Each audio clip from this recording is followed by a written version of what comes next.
Welcome to சுடுதண்ணி. இன்றைக்கி நம்ம வீடியோவில் ரொம்பவே ஈஸியான லெமன் ரசம் எப்படி பண்ணுறதுன்னு பார்க்கலாம்.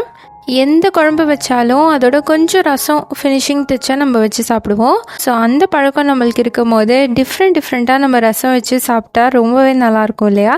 ஸோ அந்த மாதிரி ரசம் தான் இன்றைக்கி நம்ம பண்ண போகிறோம். இதோட இன்க்ரீடியன்ஸை நான் டிஸ்கிரிப்ஷன் பாக்ஸில் கொடுக்குறேன். இப்போ வாங்க சேர்ந்து சமைக்கலாம். இந்த ரசத்தை நம்ம ஒரு குக்கர்லேயே பண்ணிடலாம்.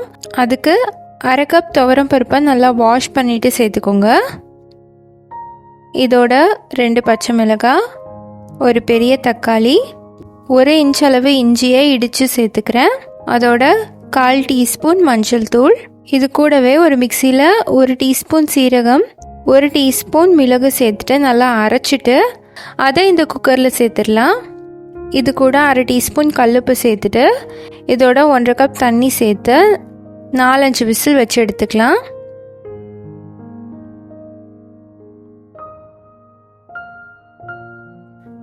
இருக்கட்டும். இப்போ பார்த்தீங்கன்னா 4-5 விசிலுக்கு அப்புறமா இது நல்லா ரெடி ஆயிடுச்சு. இதை ஒரு மேஷரை வச்சு நல்லா அமுத்தி விட்டுக்கோங்க. மேஷர் இல்லாட்டி டம்ளரோட பேக் சைடை வச்சு கூட நல்லா அழுத்திக்கலாம். நல்லா மசிச்சு விட்டதுக்கப்புறமா இதை ஒரு கொதி விடுங்க. இது ரொம்ப கொதிச்சிடக்கூடாது. நம்ம வழக்கமாக ரசத்தை ரொம்ப கொதிக்க வைக்க மாட்டோம். அதே மாதிரி தான் இதுவும் லைட்டாக ஒரு கொதி வந்தால் போதும். கொதிச்சு வரும்போது இதோட கொஞ்சமாக மல்லித்தலை சேர்த்துக்கலாம். இதுக்கு தாளிப்பு ரெடி பண்ணிக்கலாம். ஒரு பேனில் 1 டேபிள் ஸ்பூன் எண்ணெய் சேர்த்துட்டு இதில் 1 டீஸ்பூன் உடைச்ச உளுந்து, 1 டீஸ்பூன் கடுகு சேர்த்து நல்லா பொரிய விடுங்க. இதோட 1/4 டீஸ்பூன் பெருங்காயத்தூள் சேர்த்துக்கலாம். இதோட ஒரு கொத்து கருவேப்பிலை, 2 வரமிளகாய் சேர்த்துட்டு லைட்டாக சாட்டே பண்ணிக்கோங்க. இதை நம்ம ரசத்தில் சேர்த்துடலாம். இப்போ அடுப்பை ஆஃப் பண்ணிட்டு நல்லா கலந்து விட்டுருங்க.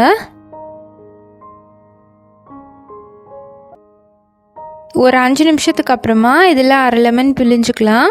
நல்லா பெரிய லெமனாக எடுத்திருக்கேன். குட்டியாக இருந்துச்சுன்னா நீங்கள் முழுசாகவே பிழிஞ்சுக்கோங்க. நல்லா பிழிஞ்சு விட்டுட்டு ஒரு தடவை நல்லா மிக்ஸ் பண்ணிவிட்டு நம்ம இதை இறக்கிடலாம். அவ்வளோதான், நம்மளோட லெமன் ரசம் இப்போ சூப்பராக ரெடி ஆகிடுச்சு.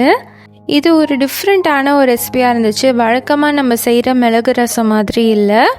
அதில் நம்ம பூண்டெல்லாம் சேர்ப்போம், ஆனால் இதில் நம்ம பூண்டு சேர்க்கலை. எலுமிச்சம்பழமும் இஞ்சியும் சேர்த்து நம்ம பண்ணியிருக்கோம். ரொம்பவே நல்லா இருந்துச்சு.